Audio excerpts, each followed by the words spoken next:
ang lahat ng impormasyon na sa Biblia, pinapatotohanan galing sa Diyos ng istorya, ng siyensya, ng ating common sense, ng ating understanding, napapatunayang totoo ang Biblia. At walang ibang aklat na ganito. It's the only source of truth for salvation. I have read much of religious books that are available at my reach. The Vedas of the Hindus, the book of the Baha'i faith, allegedly dictated by God to Baha'u'llah and Shoghi Effendi. I have read those books. I have read the doctrines of the Catholic Church, the faith of our fathers. I have read practically all bases of religious belief. And I have found the Bible to be the only book speaking of the absolute truth. Forward! Crush them! They are coming! Run faster! But the pages of the Bible proves to us that the information in this book came from someone who knows what will happen in the future. And there is no human which is able to tell what is going to happen in the future. And there is no other, or there are no other religious books that have prophecies as sharp, with surgical sharpness as the Bible. Walang libro ng relihiyon na nagsasabi kung ano ba mangyayari 2,000, 3,000 years after. Bakit? Walang may kapasidad na magsabi ng mangyayari sa futuro o sa future maliban yung nakakaalam ng katapusan. My son, your sins are forgiven. If you are the king, save yourself! Where is he? He is not here. The Bible is a book which came from God, that is proven by scientific proof, spiritual, moral, historical. The Bible is undoubtedly a book which came from the Creator. Ang preciseness ng Word of God in the Bible, scientifically, historically, proves to us that the Bible is the only book available on earth that can provide humanity with the fullness of the truth for salvation. After Paul, the other apostles, including Peter, who were the leaders of the Church of God? Are these the popes of Rome?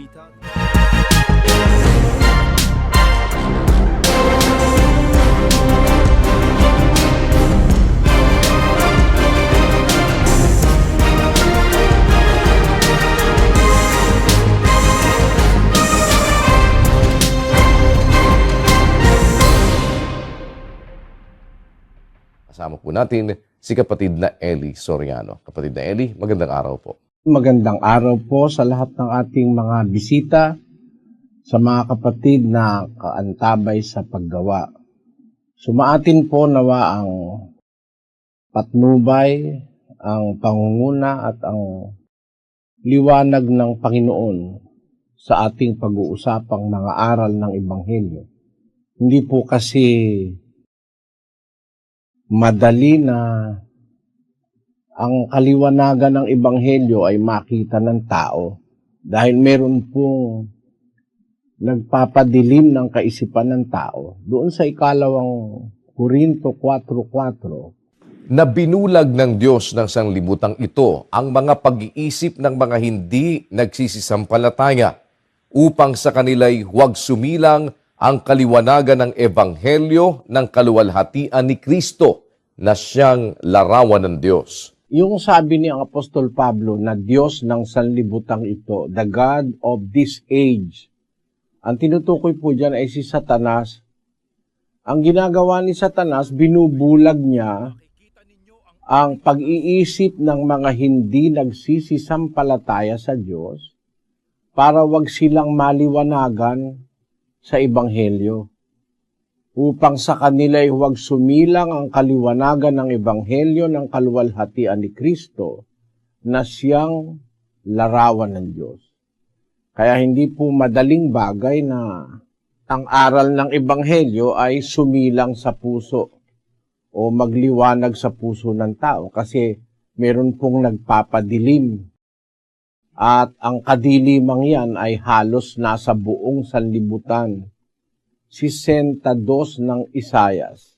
Sapagkat narito, tatakpan ng kadiliman ang lupa at ng salimuot na dilim ang mga bayan. Ngunit ang Panginoon ay sisikat sa iyo at ang kanyang kaluwalhatian ay makikita sa iyo. Ang hula po ni Propeta Isayas, tatakpan ng kadiliman ang lupa. Ang sabi sa English, For behold, the darkness shall cover the earth, and gross darkness the people. But the Lord shall arise upon thee, and his glory shall be seen upon thee. ang tinutukoy po sa English the planet Earth, hindi lang lupa na isang lugar. Halimbawa, sa isang bahagi ng mundo. Hindi. Ang hula po, the darkness shall cover the earth. It is the entire planet Earth. Sa panahon ngayon ng teknolohiya, maaaring ang mundo ay mas maliwanag ngayon sa gabi kaysa noong nakaraang 100 taon. The earth is much, much brighter than it was 100 years ago. Because of the modern technology we have now, we can see the earth from satellite, how glorious and how bright is this blue planet of the solar system. Pero sa kabila ng liwanag ngayon sa gabi sa mga malalaking syudad ng mundo, ang natutupad po sa espiritual na kahulugan ay yung kadiliman na bumabalot ngayon sa buong lupa. Ano po ba yung kadiliman na yon na inihahasik ng demonyo sa lupa? Ang inihahasik ni Satanas sa lupa ay kadiliman. Alin po ba yon? Doon po sa Roma, sa Kapitulo 13, meron pong ganitong pahayag ang Apostol Pablo. Ang gabi ay totoong malalim at ang araw ay malapit na. Iwaksi nga natin ang mga gawa ng kadiliman at ating isakbat ang mga sandata ng kaliwanagan. Sabi ni Apostol Pablo, ang gabi ay totoong malalim at ang araw ay malapit na. Iwaksi natin ang mga gawa ng kadiliman. Yung palang kadilimang tinutukoy, mga gawain na dapat nating iwaksi o iwasan, alisin sa ating mga sarili. Alin yung mga gawain ng kadiliman na yon na ipinawawaksi ni Pablo o nagaling kay Satanas? Siya ang naglalagay nito sa buong lupa, itong mga gawa ng kadiliman. Sa 13:13.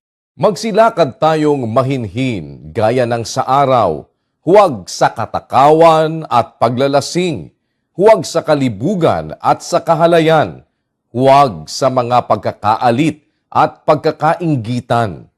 Kundi bagkus, isakbat ninyo ang Panginoong Hesukristo at huwag ninyong paglaanan ang laman upang masunod ang mga kahalayan noon. Ang kahalayan ng laman na nasa mga tao ngayon, yun yung kadilimang nagpapadilim sa kaisipan ng tao.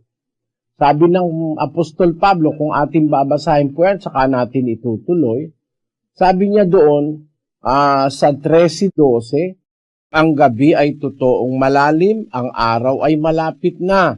Iwaksi nga natin ang mga gawa ng kadiliman, ating isakbat ang sandata ng kaliwanagan.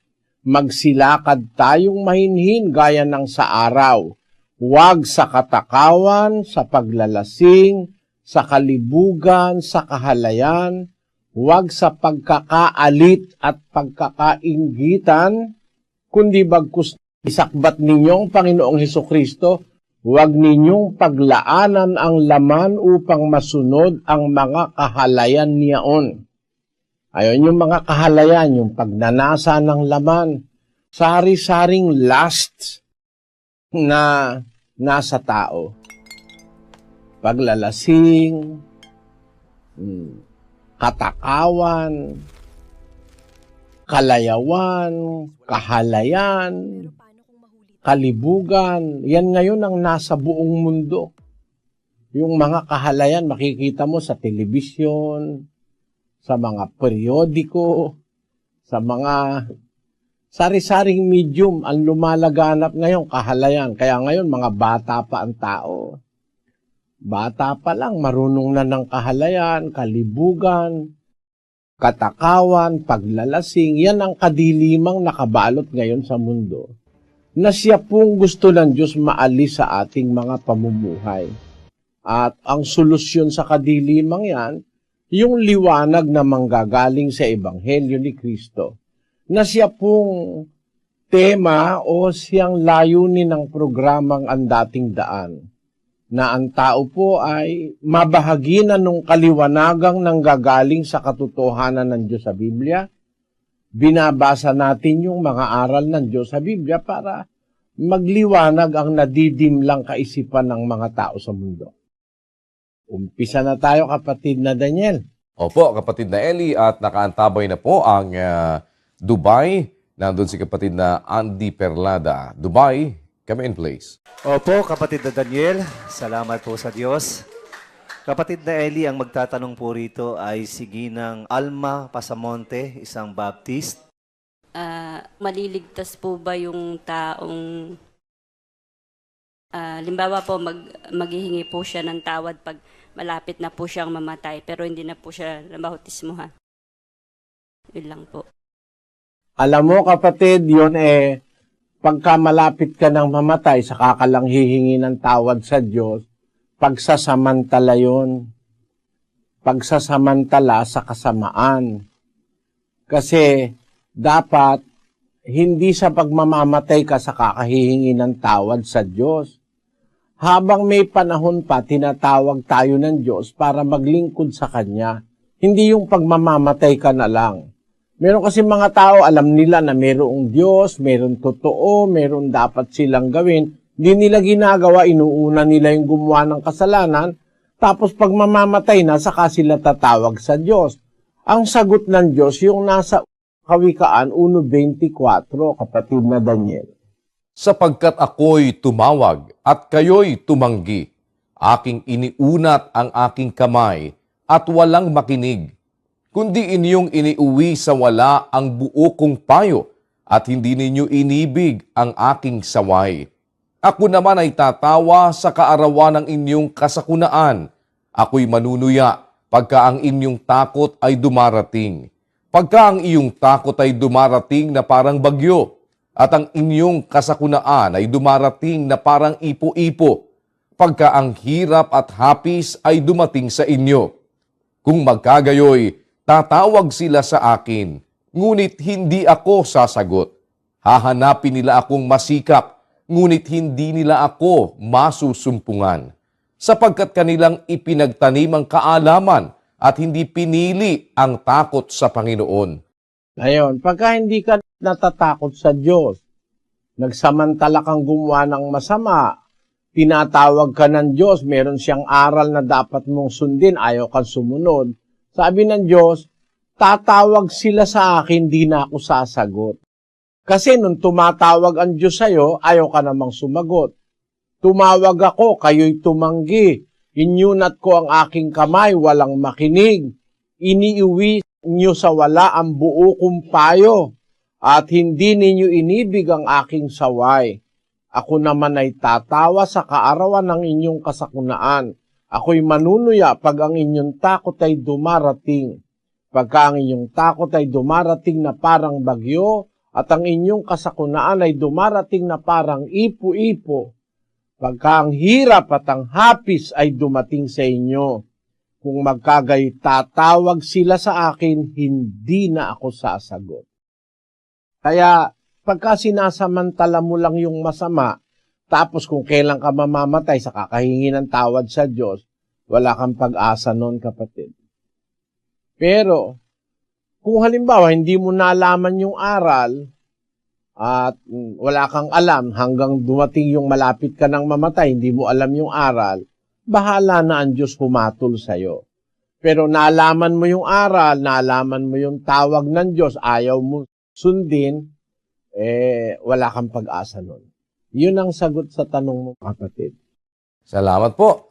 Punta tayo ng Oroqueta City, Misamis Occidental. Kapatid Nahil Salazar, go ahead please. Salamat po sa Diyos. Kasama po natin dito po sa Oroqueta City, si Ginoong Sanevier Patok. Narito po siya, kapatid na Eli. These are my questions. The first of which is, aside from the Holy Bible, is there another source of truth for the salvation of souls? At ang pangalawa po, after Paul, the other apostles, including Peter, who were the leaders of the Church of God? Are these the popes of Rome? Salamat po. We thank you for coming, Mr. Patok. And we are interested also in answering your question. I just have to be frank in answering your questions because frankness is the proper way of telling the truth. There is no other way of learning the truth other than receiving frank answers without any reservation as to whether I will hurt your feeling or the feeling of other people. Sa tanong mo, is there another source of truth for the salvation of souls? The Bible is a book which came from God, that is proven by scientific proof, spiritual, moral, historical. The Bible is undoubtedly a book which came from the Creator. There are things in the Bible written which cannot be written by man, by his own understanding and knowledge. The wonder of the Bible is it's a book that can prove the authenticity of itself. The Bible may not speak audibly, but the pages of the Bible proves to us that the information in this book came from someone who knows what will happen in the future. And there is no human, I emphasize, there is no human which is able to tell what is going to happen in the future. And there is no other, or there are no other religious books that have prophecies as sharp, with surgical sharpness as the Bible have. Ganito yon, kapatid. Walang libro ng relihiyon na nagsasabi kung ano ba mangyayari 2,000, 3,000 years after. Bakit? Walang may kapasidad na magsabi ng mangyayari sa futuro o sa future maliban yung nakakaalam ng katapusan. Basahin natin ang aklat ng Isaias 46:9. Inyong alalahanin ang mga dating bagay ng una, sapagkat ako'y Diyos at walang iba liban sa akin. Ako'y Diyos at walang gaya ko na nagpapahayag ng wakas mula sa pasimula. Walang gaya ko, sabi ng Diyos. There is none like me. There is none like me, sabi ng Diyos, declaring the end from the beginning, and from ancient times the things that are not yet done, saying, my counsel shall stand, and I will do all my pleasure.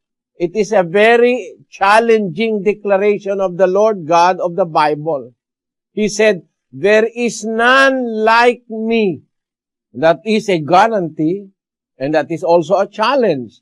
There is none like me, declaring the end from the beginning. So it is only God who has that capacity to declare the end from the beginning. Meaning, He has the capacity to see what is going to happen in the future until the end.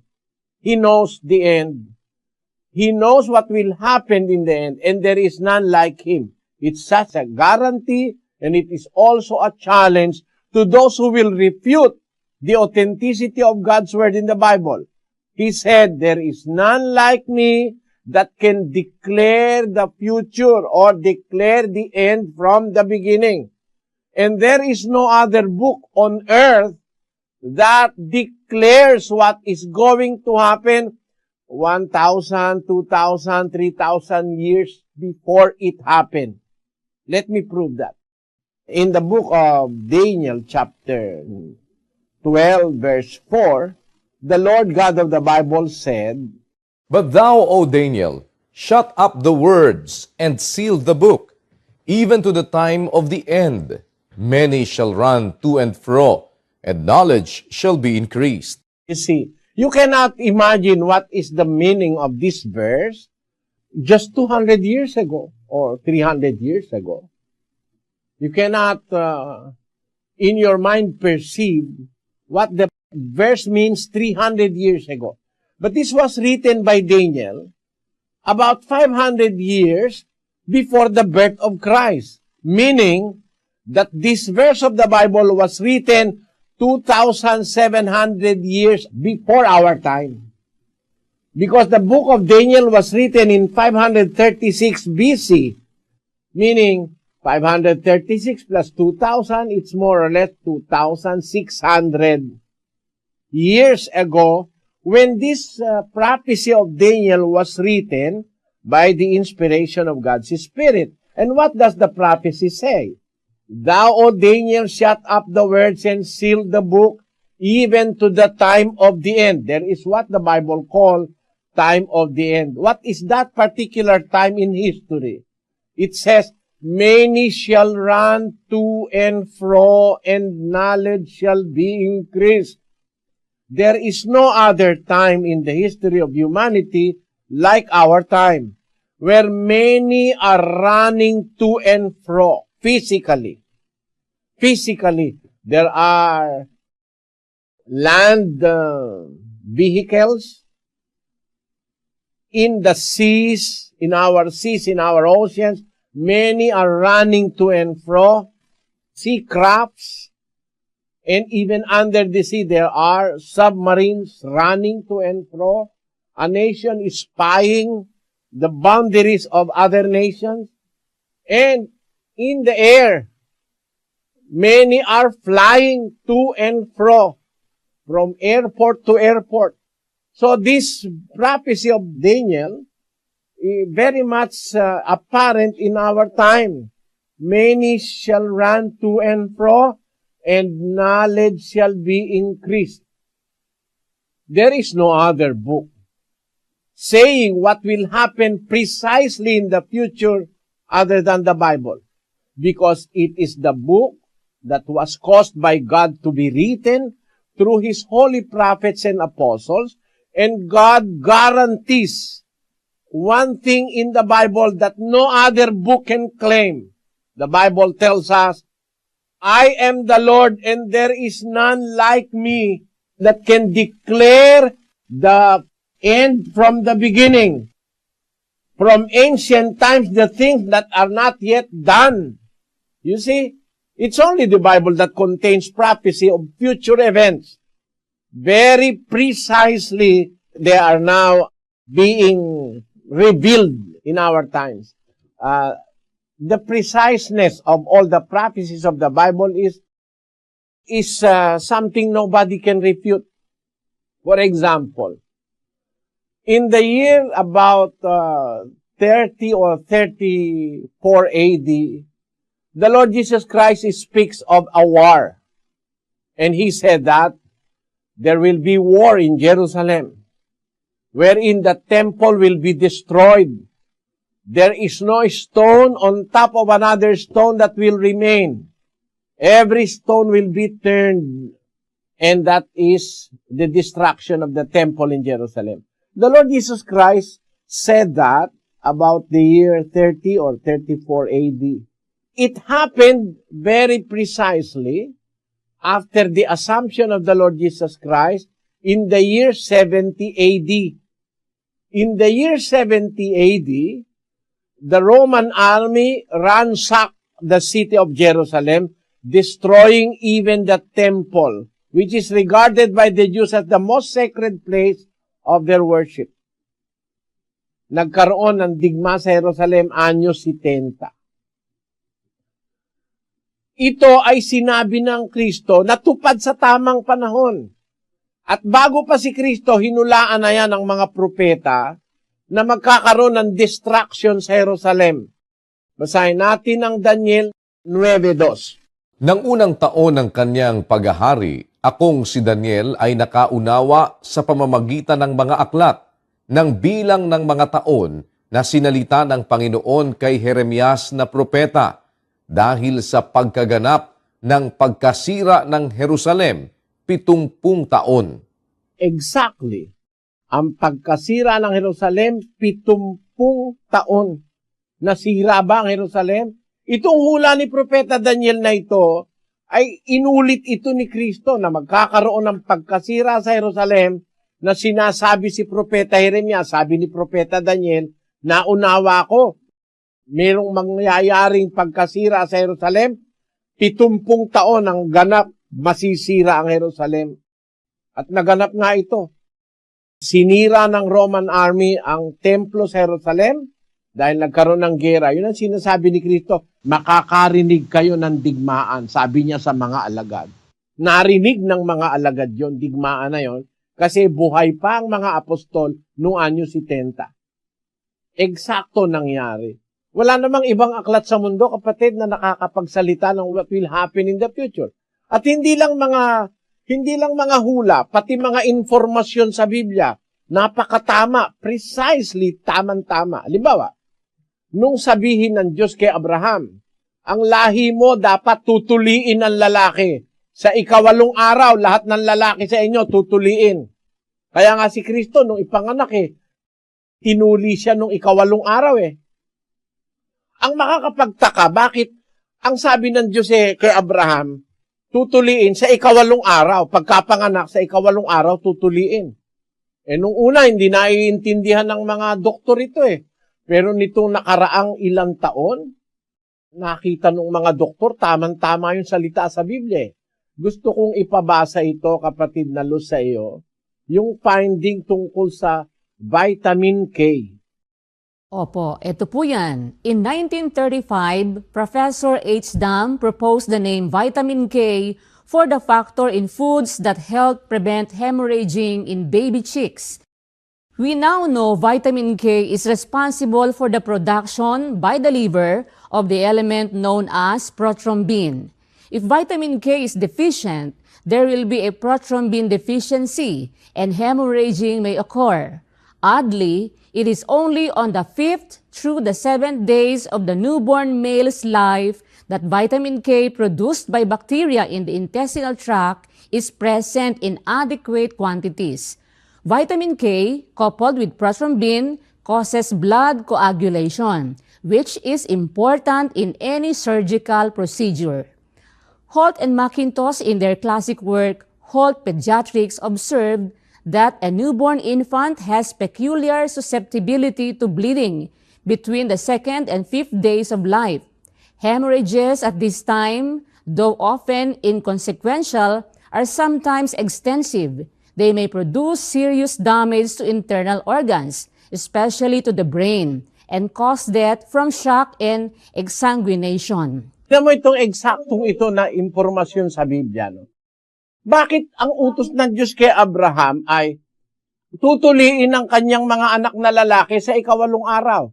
May natukla-tuklasan ng mga doktor, ang tao pala, lalo na yung lalaki, wala siyang adequate amount of prothrombin with vitamin K na nagkokos ng tinatawag na blood coagulation, o yung pagbubuo ng dugo. Pag wala yung pagbubuo ng dugo, yung coagulation, pag nasugatan ka, dudugo ng dudugo yun hanggang mamatay ka pag wala kang vitamin K at saka yung prothrombin. Na natuklasan ng mga siyentipiko at mga doktor ng medicine na ang tao pala nagkakaroon lang ng prothrombin at saka ng vitamin K pagka mula sa ikalawa hanggang sa ikapitong araw mula sa pagkapanganak. Kasi doon pa lang gumagana yung kanyang digestive system. It is interesting to note that the digestive system through the liver produces vitamin K. Without sufficient amount of vitamin K, you cannot produce prothrombin. Prothrombin is a very important factor and vitamin K for the blood coagulation, as they call it in medicine. Kung ang bata ay tutuliin mo nang wala pa yung hindi pa nakakalagpas sa ikapitong araw mula sa pagkapanganak, wala pa siyang adequate amount of vitamin K and prothrombin in the system. Maaaring magkaroon siya ng hemorrhaging dahil walang blood coagulants present in the system. Ang nakakapagtaka at nakakapamangha-mangha, libo-libong taon, wala pang alam ang tao sa medisina, sinabi ng Diyos kay Abraham, sa ikawalong araw, tutuliin niyo yung inyong mga anak na lalaki. Sabi niya ng Diyos kay Abraham, ito ang aking tipan sa inyo. Nagpapakita lang na even scientifically speaking, the Bible is very exact. Bakit? Kaya pala ikawalong araw kasi pagka ikapitong araw pa lang makukumpleto yung presence ng prothrombin at saka ng vitamin K in the system of a male baby boy. Kaya, eksakto ang Biblia, scientifically. And there are other proofs of the exactness of the Bible scientifically. Pati ang history and archaeology proves that things that are written in the Bible are not make-believe things. They are not inventions. They are actual facts in history and in knowledge. Proving that the Bible is a book which came from somebody who knows everything on this earth. Somebody that knows what will happen in the future, just like the prophecy in Daniel, when the time of the end was spoken by the Lord, there will be many shall run to and fro, and knowledge shall be increased. Who can imagine what the computer may do 200 years ago? This verse have been read by most presidents of the United States of America. Abraham Lincoln may have read this verse, but he was not lucky enough to witness the fulfillment of that prophecy in Daniel, where the Bible says, maraming tatakbo ng paruot parito, ang kaalaman ay lalago. 200 taon na nakakaraan, di naman mo maiintindihan pa itong masyado Pero ngayon maintindihan mo, gaano ba kalago ang kaalaman ngayon? Lumating yung computer, dumating na rin yung robot. Yung robot nagwe-welding na. Yung robot nag-o-opera na. Ganun kalaki ang kaalaman ngayon na hindi mo maiintindihan ganap 200 years ago. Ngayon lang naman nagaganap yan sa panahon ng kawakasan. That shows how precise the Bible is and how precise the Word of God is.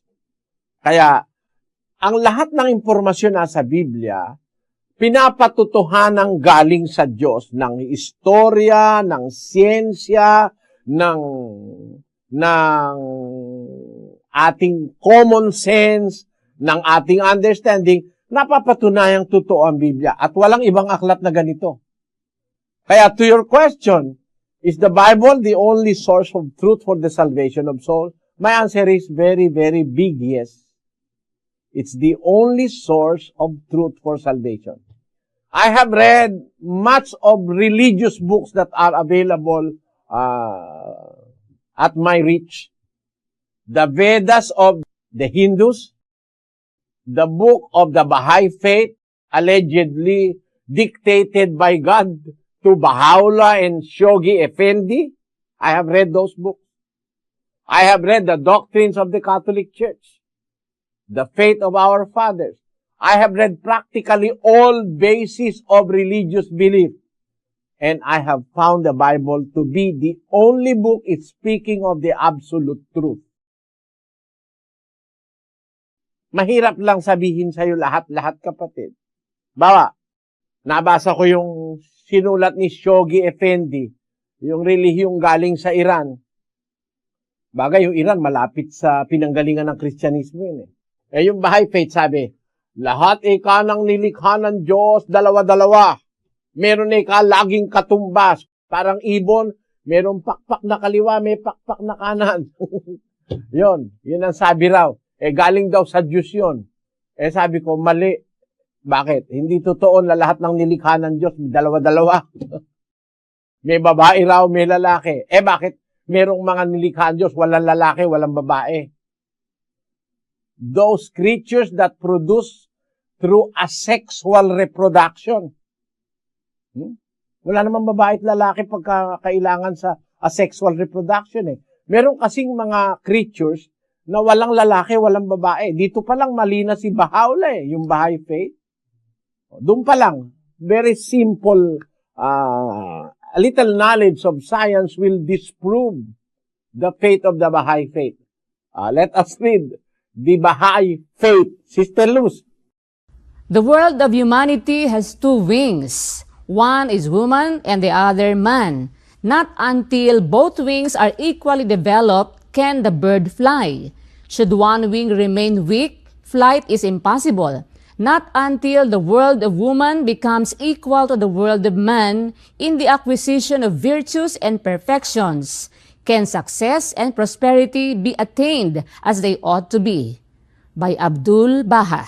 Ayan. Iyan sa pahayag ng mga Baha'i Faith na kailangan daw magkaroon ng equal world, equal to the world of man and woman, unless it becomes equal to the world of man in the acquisition of virtues and perfection, can success and prosperity be attained as they ought to be.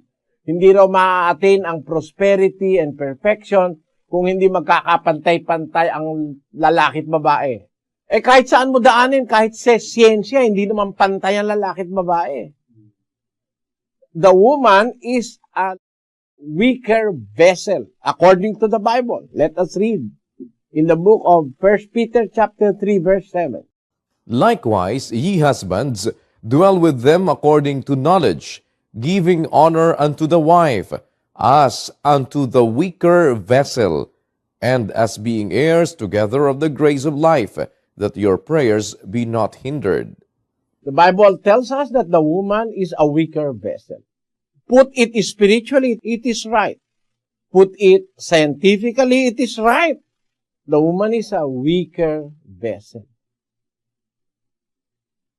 Scientifically speaking, the woman is a weaker vessel. You study the constitution of the body of a woman and the system of a woman. Scientifically, it is true that the woman is a weaker vessel. Spiritually, it is true. Kaya, kung pag-uusapan natin ay ang Biblia, kapatid, ay totoo ba sinasabi? Totoo ito. Totoo ito to. Walang ibang aklat na maiaagapay ka sa Biblia. Itong mga ministro ng Mormons, ang Book of Mormon daw mas mahusay pa sa Biblia. Pakinggan mo, ha? Opo, ayan. Ito ang sabi ng kanilang apostol daw, si Ezra Taft Benson. Ezra Taft Benson agreed, adding in a 1978 address, there will be more people saved in the kingdom of God 10,000 times over because of the Book of Mormon than there will be because of the Bible. Assuming that he is trying to imply that the Book of Mormon is better than the Bible. You see that, brother? But is it true that the Book of Mormon is better than the Bible, that it can save more people, 10,000 more than it is because of the Bible? That is a complete lie. It is a lie greater than the biggest temple of the Mormon church. Why? The Book of Mormon contains filth, garbage. I say that because let us see what the Book of Mormon say. in the book of Alma or the book of Mormon, let us read what they allege. Alma 3:6. Alma 3:6. And the skins of the Lamanites were dark, according to the mark which was set upon their fathers, which was a curse upon them because of their transgression and their rebellion against their brethren, who consisted of Nephi, Jacob, and Joseph, and some who were just and holy men. Itong mga Mormons na, mga apostol ng Mormons, at itong si Joseph Smith, yun daw mga Lamanites, mga negro. Kasi yun daw pagiging negro, sumpa raw yun ng Diyos. Anong kasalanan ng mga bata na ipinanganak na negro? Ang pagiging negro is a long-term process which involves the things that occurs or happen to a man in the kind of environment he is in. Let us read the book of the Bible. Let us now leave the Book of Mormon for a while and let us see the Bible. In the Song of Solomon, chapter 1, verse 6.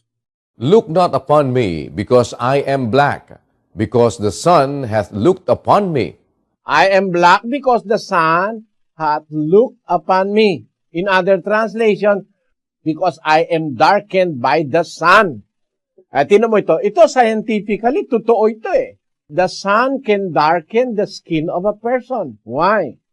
Scientifically speaking, the rays of the sun produces tan on our skin that produces melanin, that substance that causes the tanning of our skin. Long exposure to that process may darken the skin of a person. And those characteristics may be handed from one generation to another because of the DNA and because of the DNA and the genes. Ngayon, if you continually live on our place on earth, which is very much exposed to the sun, the darkness of the skin from the parent may even be aggravated to the next generations because of the constant exposure. And scientists believe that it may take 1,000 years to notice a very great change. Let us read a finding of Jablonski. Opo, Jablonski and Chaplin note that when human indigenous peoples have migrated, they have carried with them a sufficient gene pool so that within 1,000 years, the skin of their descendants living today has turned dark or turned light to adapt to fit the formula given above. And this is scientific. In a span of 1,000 years, the sufficient gene pool from the parent to the offspring may affect the darkening of their skin or the lightening of their skin. And it can take in a process that may happen in a period of 1,000 years. So it is true what the Bible says, that being dark depends on the exposure to the sun. And that is very much apparent in our times. People that live in places wherein there is no sufficient sunlight and the sun is not very much present, like in Finland, people are white. But in Africa, where the rays of the sun is so intense, people have turned to be very black. But does that mean that they are cursed? No African will accept the explanation of the Mormon Church that they were cursed because being dark is a curse. Yung pagiging negro raw ay sumpa, mali yun. Ang katunayan, ang Book of Mormons nagprophesy, mali, palpak. Basahin natin, Sis Luz, ang palpak na prophecy ng Book of Mormons. Doon sa Doctrines and Covenants, Section 84. Ito po yan, Doctrines and Covenants, Section 84. A revelation of Jesus Christ unto his servant Joseph Smith Jr. and 6 elders as they united their hearts and lifted their voices on high. Yea, the word of the Lord concerning his church, established in the last days, for the restoration of his people, as he has spoken by the mouth of his prophets, and for the gathering of his saints to stand upon Mount Zion, which shall be the city of New Jerusalem. Which city shall be built beginning at the temple lot, which is appointed by the finger of the Lord in the western boundaries of the state of Missouri, and dedicated by the hands of Joseph Smith Jr. and others with whom the Lord was well pleased. Verily, this is the word of the Lord, that the city New Jerusalem shall be built by the gathering of the saints, beginning at this place, even the place of the temple, which temple shall be reared in this generation. Tamo, Depalpak. Sabi ni Joseph Smith, dito ka sa western boundary of the state of Missouri. Yung lugar na yon, ang tawag ngayon doon, Independence, sa Missouri. Doon daw itatayo ng Diyos ang bagong Jerusalem. Na yun daw ay i-dedicate yung itatayong temple doon. I-dedicate daw ni Joseph Smith. Ang kaso namatay si Joseph Smith, wala silang naitayong temple doon eh. Daan taon na nakakalipas, hindi nagkatotoo na nagkaroon ng temple ng bagong Jerusalem sa state of Missouri. Paano ka ngayon maniniwala sa impormasyon dyan eh? Pati prophecy dyan eh, mali. Kaya kung maniniwala kayo dyan sa mga libro-libro ng mga relihiyong mali, nasa sa inyo na lang yon.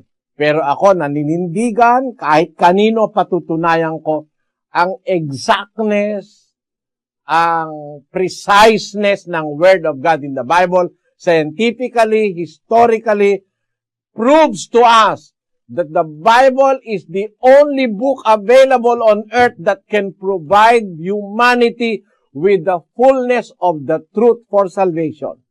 Amen. That is my answer to your question. Puntahan po agad natin ang makarami pa po tayo sa Macau, si kapatid na Ramis Naral. Macau, go ahead please. Salamat po sa Diyos, kapatid na Daniel. Magandang araw po, kapatid na Eli. At sa pagkakataon po ito, ang magtatanong po, kapatid na Eli, mula dito po sa Macau ay si Sister Jessica Cernal, isa pong Katoliko. Gusto ko lang po sanang i-open sa inyo ang katanungan sa sarili ko na hanggang ngayon di ko pa rin nasasagot. May ka-live-in partner po ako. For long years na kaming nagsama. We're both single mother and a single father. Nararamdaman ko kasi na parang wala akong assurance sa kanya. At tinitake for granted lang ang relasyon namin. Hindi ko alam kung talagang kami. Sana po mapayuhan mo ako at talaga isa pang tanong na masama po ba yung nagsasama na hindi kasal? Alam mo, kapatid na Jessica, yung kasal naman alam mo, kung sabihin ko sa'yo, kung mas mabuti pa nga yung kasal sa gobyerno kaysa sa kasal sa relihiyon eh. Kasal ng pastor, may handog. Pinagkakakwartahan nila yung kasal na yan eh. Pero kung pag-uusapan natin Biblia, no? Ang mahalaga hindi naman yung dokumento o yung akto ng kasal eh. Ang mahalaga yung sincerity ng bawat isa in going together or in living together as husband and wife. Basahin natin ang Galatia Kapitulo 3, versikulo 15. Mga kapatid, nagsasalita ako ayon sa kaugalian ng mga tao. Bagamat ang pakikipagtipan ay gawa lamang ng tao, gayon may pagkapinagtibay, sino man ay hindi makapagpapawalang kabuluhan o makapagdaragdag man. Ayan, maliwanag yung salita dyan, kapatid, Bagaman ang tipan, tao lang ang gumawa, kahit na ang tipan ay between two persons, two humans. Pero pagka napagtibay na yon, ratified, what is the ratification? Kung pumayag ka, kung pumayag siya, nagkaroon kayo ng mutual understanding between you both. Yung inyong pinag-usapan magsasama kayo bilang mag-asawa, kinikilala na ng Diyos yun eh. Kahit hindi ka pa ikasal ng seremonya ng kasal ng pare eh. Bakit? Si Maria at si Jose, wala namang kasal eh. Kinasal ba si Maria at si Jose? Wala kang mababasa sa Biblia, kinasal sila. Pakinggan mo sa 1:18 ng Mateo. Ang pagkapanganak nga kay Hesus Kristo ay ganito. nang si Maria na kanyang ina ay mag-aasawa kay Jose. Bago sila magsama, ay nasumpungang siya'y nagdadalang tao sa pamamagitan ng Espiritu Santo. At si Jose na kanyang asawa, palibhas ay lalaking matuwid at ayaw na ihayag sa madla ang kanyang kapurihan, ay nagpasyang hiwalayan siya ng lihim. Datapwat samantalang pinag-iisip niya ito, narito, ang isang anghel ng Panginoon ay napakita sa kanya sa panaginip na nagsasabi, Jose, anak ni David, huwag kang mangamba sa pagtanggap kay Maria na iyong asawa, sapagkat ang kanyang dinadalang tao ay sa Espiritu Santo. Kita mo kapatid, ang sabi dun sa 18, nang si Maria ay mag-aasawa kay Jose. Ibig sabihin, they are steady. Magnobyo sila ni Jose. Mag-aasawa pa lang siya. Pero bago pa sila magsama, bago pa sila formal na makasal, kung may formal mang kasal noon, nagdalang tao na si Maria dahil kakasangkapanin siya ng Diyos para iluwal si Kristo. Ang pasya ni Jose, hihiwalay siya kay Maria dahil ang hinala ni Jose, nakaliwa siya ni Maria. Pero ang sabi sa kanya ng anghel, huwag kang mangamba sa pagtanggap kay Maria na iyong asawa. Asawa na ang tawag Magka-engage pa lang sila, asawa na ang tawag, kinikilala na ng Diyos. Dahil meron silang mutual understanding ni Maria.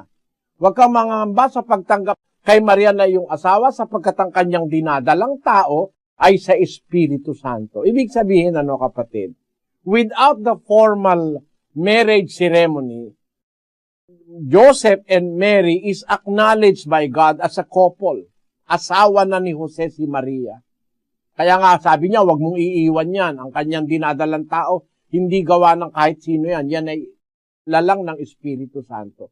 Pinakikita ko lang sa iyo, ang mahalaga kasi sa magsasamang lalaki at babae, yung pact between them. Hindi yung kasulatan. Kahit pirmahan mo lahat ng dokumento sa pare, pagkatapos ng 3 buwan, magsasabunutan kayo, walang kwenta yun. Di ba? Ang ibig kong sabihin, kapatid, ganito. Ikaw ang makakaalam nung kalagayan mo. Kasi sabi mo, single father yung kapartner mo ngayon, single mother ka naman. Meron na kayong both past history of having been with another man and another woman. Ngayon, parang taken for granted ka. Siguro, hindi ka masyadong mahal ng lalaki. Kasi, kung mahal ka niya talaga, whatever your condition may be, meron akong alam, 3 nga yung anak, pinakasalan nung lalaki. Binata pa yung lalaki, no?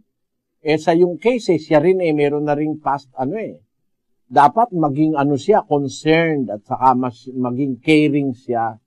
Sa aking analysis, sabi mo na take for granted ka, siguro hindi talaga kayo dapat sa isa't isa.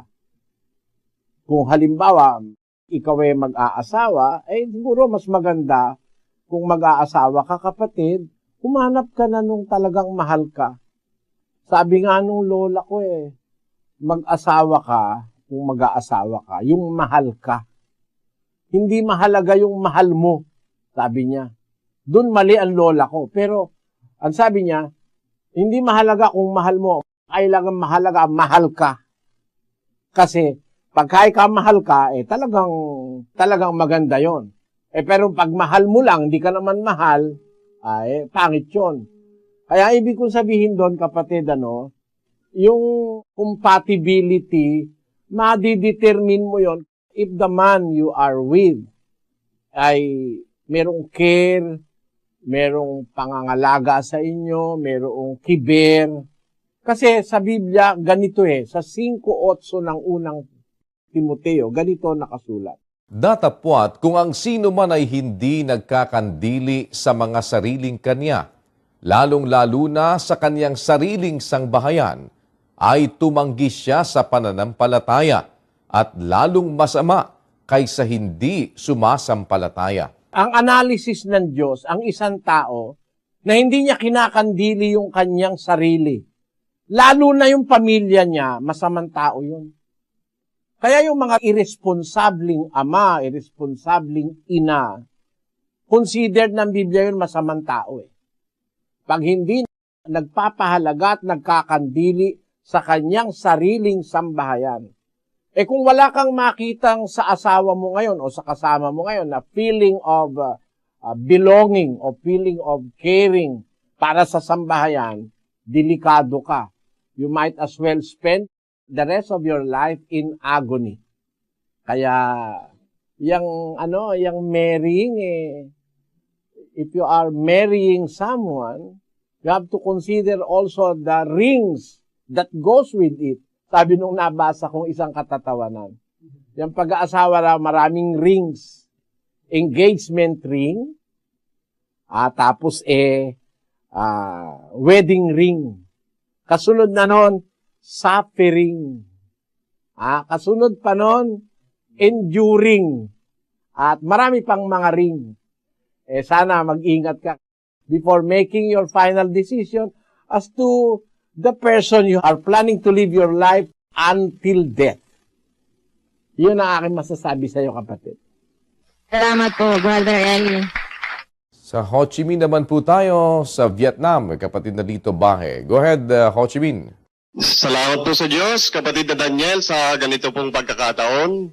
Kapatid na Eileen, narito po ang magtatanong si kapatid na Renisa Regalado, 23 years old, isa po siyang Catholic. Gusto ko lang pong itanong, naayon po ba sa Biblia ang isang pag-oopera sa isang tao, lalo na po ang craniotomy? Alam mo, kapatid, sang-ayon ng Diyos doon kasi ang Diyos mismo nag-opera rin. Basahin natin ang Henesis Kapitulo 2 at versikulo 21. At hinulugan ng Panginoong Diyos ng di kawasang himbing ang lalaki, at siya'y natulog, at kinuha ang isa sa kanyang mga tadyang, at pinapaghilom ang laman sa dakong yaon. At ang tadyang na kinuha ng Panginoong Diyos sa lalaki ay ginawang isang babae, at ito'y dinala niya sa lalaki. At sinabi ng lalaki, ito nga'y buto ng aking mga buto, at laman ng aking laman. Siya'y tatawaging babae sapagkat sa lalaki siya kinuha. Kita mo, kapatid? Di ba ang Diyos yan nag-opera unang-una, and the product of that operation is Eve. Ang produkto nun si Eva. Kinuha niya isang tadyang ni Adang, yung tadyang na yun ang ginawa niyang si Eva. Paano naman makukuha yun kung hindi inopera yung flesh ni Adan? Kaya ang sabi sa Biblia, pinaghilom. Ibig sabihin, hiniwa ng Diyos yun, no? Pinaghilom ang laman sa dakong yaon na pinagkuhanan niya ng tadyang ni Adan para gawin niya si Eva. Ngayon, yung pag-oopera na natuklasan ngayon ng modern science ay kung ginagawa with utmost concern and with utmost carefulness, kasang-ayon ng kalooban ng Diyos yun. Sa Ecclesiastes Kapitulo 3, ito ating mababasa sa versikulo 10. Aking nakita ang sakit na ibinigay ng Diyos sa mga anak ng mga tao upang pagsanayan. Ayan, yung sakit, pinagsasanayan yan. Sa isang banda, yung doktor nagsasanay, at yung katawan ng tao nagsasanay din maka-adapt sa sakit. Kaya sa ating katawan, pagka nagkasakit ka, halimbawa, nagkaroon ka ng beke, dalawang side, kanan at kaliwa, may beki ka, napapagsanayan ng katawan na ngayon, magpuproduce yan ng mga antibodies para pagdating ng pangalawang pagkakataong sasalakayin ka nung virus nung beke, ay meron ka ng depensa, na i-immune ka na. Parang, ang tawag doon, immune ka na doon sa virus ng beke. Yun din ang prinsipyo nung tinatawag nating immunization yung bakuna. Binalagyan ka na nung virus para mag-produce na yung katawan mo ng antibodies para pagdating nung malakas na virus o bakterya ay meron ka ng panlaban. Yan ang mga tinatawag sa medisina na similia similibus curantur. Yan termino ng mga doktor yan saka ng mga siyentipiko Similia similibus curantur. Ibig sabihin, yun ang ideya ng tinatawag natin na vaccination. Yan kasi bunga ng pag-aaral ng mga tao. Ngayon, kung ang tinatanong mo, kapatid, yung craniotomy, which is a delicate operation, pwede rin yun kasi doctors will not do that kung wala naman chance of survival. Di ba? In cases very necessary for that kind of operation, wala namang labag sa Biblia yon. Ang Biblia kasi is pro-life. Ito ay nasa panig ng buhay. Yun din naman ang pinapractice ng medicine to save life. Kung merong mang doktor na ang pinapractice to save money, mali na yung prinsipyo niya. Pero ang talagang profession ng pagiging doktor is to save life. Huwag naman magagalit yung mga doktor. Meron kasing mga doktor to save money. Kaya kahit mapirwisyo pasyente niya, basta kumita lang siya, okay lang sa kanya. Pero in cases like what you are asking now, wala akong makita sa Bibliang yun ay mali. Tingnan natin, Sis Luz, ang kahulugan ng craniotomy. A craniotomy is a surgical operation in which a bone flap is temporarily removed from the skull to access the brain. Craniotomies are often a critical operation performed on patients suffering from brain lesions or traumatic brain injury, TBI, and can also allow doctors to surgically implant deep brain stimulators for the treatment of Parkinson's disease, epilepsy, and cerebellar tremor. The procedure is also widely used in neuroscience for extracellular recording, brain imaging, and for neurological manipulations such as electrical stimulation and chemical titration. Human craniotomy is usually performed under general anesthesia but can be also done with the patient awake using a local anesthetic. The procedure generally does not involve significant discomfort for the patient.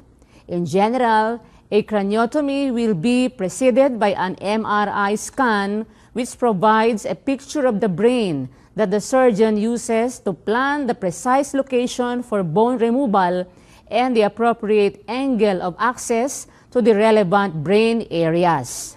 So, yung craniotomy na sinasabi, kapatid, ay ano naman yan? It's not a suicidal procedure. It is a procedure wherein the patient may be relieved of the problem. Kaya okay lang, kapatid. Kaya lang kung minsan, you have to consider the age of the patient. Kung ang ooperahan mo sa ulo ay 91 anyos na, you might as well let him rest. Diba? Kung halimbawa, 91 anyos na, o kaya 80 anyos na, bubuksan mo pa yung bungo, tapos yung iskal, naku, maselan yun, kapatid. Yun ang sagot ko sa iyo, kapatid. Ang preciseness ng Word of God in the Bible, scientifically, historically, proves to us that the Bible is the only book available on earth that can provide humanity with the fullness of the truth for salvation. After Paul, the other apostles, including Peter, who were the leaders of the Church of God? Are these the popes of Rome?